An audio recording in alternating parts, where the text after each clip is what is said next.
Assalamualaikum warahmatullahi wabarakatuh. Semoga Ananda semua masih dalam keadaan sehat walafiat dan penuh dengan keikhlasan mengikuti pelajaran matematika pada pagi hari ini. Jadi pada kesempatan ini kita akan masuk pada penjelasan materi kita minggu lalu, yaitu mengenai pengertian nilai mutlak. Jadi untuk materi nilai mutlak itu sendiri itu adalah materi baru untuk Ananda. Jadi supaya Ananda tidak ketinggalan, silahkan diperhatikan apa yang dimaksud dengan nilai mutlak.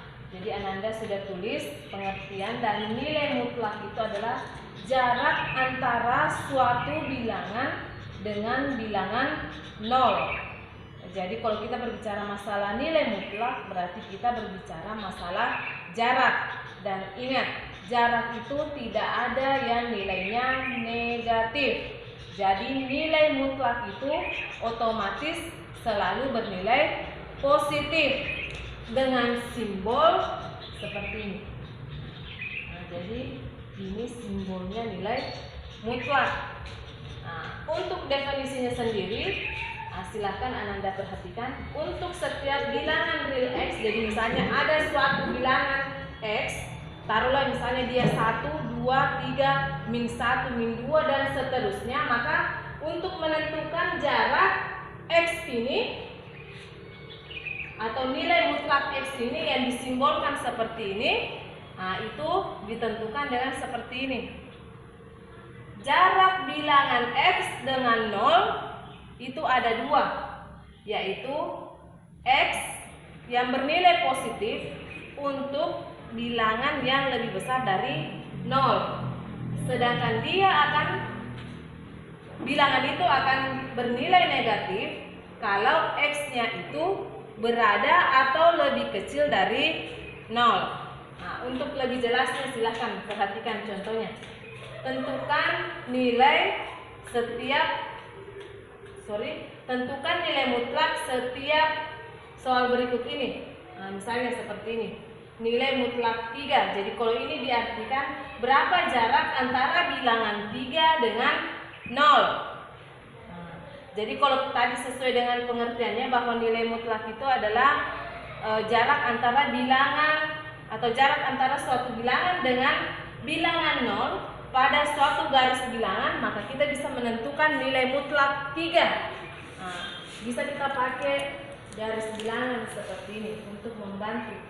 Jadi di sini ada 0. Kalau di garis bilangan berarti ada 0, ada angka 1, 2, 3, 4 dan seterusnya. Otomatis di sini ada min 1, min 2 dan seterusnya. Nah, jadi kalau kita lihat di sini jarak antara 3 dengan 0. Nah, kita hitung. 0 ke 1 berarti itu sudah 1. Kemudian 1 ke 2 itu sudah 2 jaraknya. Kemudian 2 ke 3 itu sudah 3. Berarti kita bisa tentukan bahwa nilai mutlak 3 itu sama dengan 3. Artinya jarak antara bilangan 3 ke 0 itu sama dengan 3. Oke? Saya harap Ananda bisa paham. Yang jelas kalau tahu artinya nilai mutlak itu, maka otomatis Ananda pasti tahu nilai mutlak suatu bilangan. Nah, sekarang kita masuk di bagian B. Bagian B, nilai mutlak 5. Jadi ini artinya berapa jarak antara bilangan minus 5 dengan 0. Nah, kita pakai lagi garis bilangan. Taruh di sini 0, 1, 2, 3 dan seterusnya. Ini min 1, min 2, min 3, min 4 dan min 5 dan seterusnya. Jadi kalau ini diteruskan bisa sampai min 6. Nah, pertanyaannya nilai mutlak minus 5. Nah, ini berapa jarak antara 0 dengan minus 5, atau berapa jarak antara minus 5 ke 0? Nah, kita hitung. 1, 2, 3, 4, 5. Berarti jarak bilangan minus 5 ke 0 itu sama dengan 5. Atau penyelesaiannya minus dalam kurung minus 5 itu sama dengan 5. Kenapa ada minus 5 ini? Ini menandakan bahwa bilangannya itu lebih kecil dari 0. Nah, makanya dia arahnya ke kiri, makanya dia ditandai dengan minus. Jadi minus ketemu minus itu sama dengan 5. Jadi jarak antara bilangan minus 5 ke 0 itu sama dengan 5. Untuk bagian C dan D itu penyelesaiannya sama. Jadi saya ambil satu saja, 10 dikurang 6 itu sama dengan 10 dikurang 6 itu sama dengan nilai mutlak 4. Nah, berapa jarak antara bilangan 4 ke 0? Biar tidak dipakaikan garis bilangan, Anda sudah tahu bahwa jarak antara 4 ke 0 itu sama dengan 4. Berapapun bilangan yang ada di sini pasti sama dengan yang di sini. Oke? Nah, jadi untuk bagian D, nilai mutlak 8 kurang 16. 8 dikurang 16 itu sama dengan nilai mutlak 8 minus 8. Nah, 8 dikurang 16 itu minus 8. Nah, karena jarak tidak ada yang nilainya negatif, berarti ini sama dengan 8. Kita bilangkan negatifnya. Yang jelas bilangannya sama di sini. Nilai mutlak yang dibilangnya ada di dalam nilai mutlak ini sama dengan nilainya di sini. Untuk bagian E, akar 5 dikurang 2. Nah, kalau seperti ini modelnya tidak perlu kita cari akar 5 itu sama dengan berapa.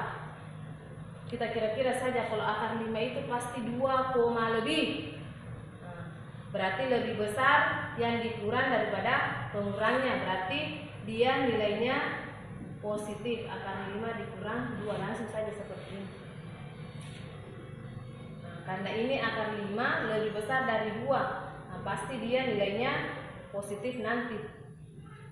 Nah, sedangkan untuk bagian F harus kita sederhanakan. 1 dikurang akar 3 itu sama dengan yang dikurang dengan pengurangnya itu lebih besar pengurang.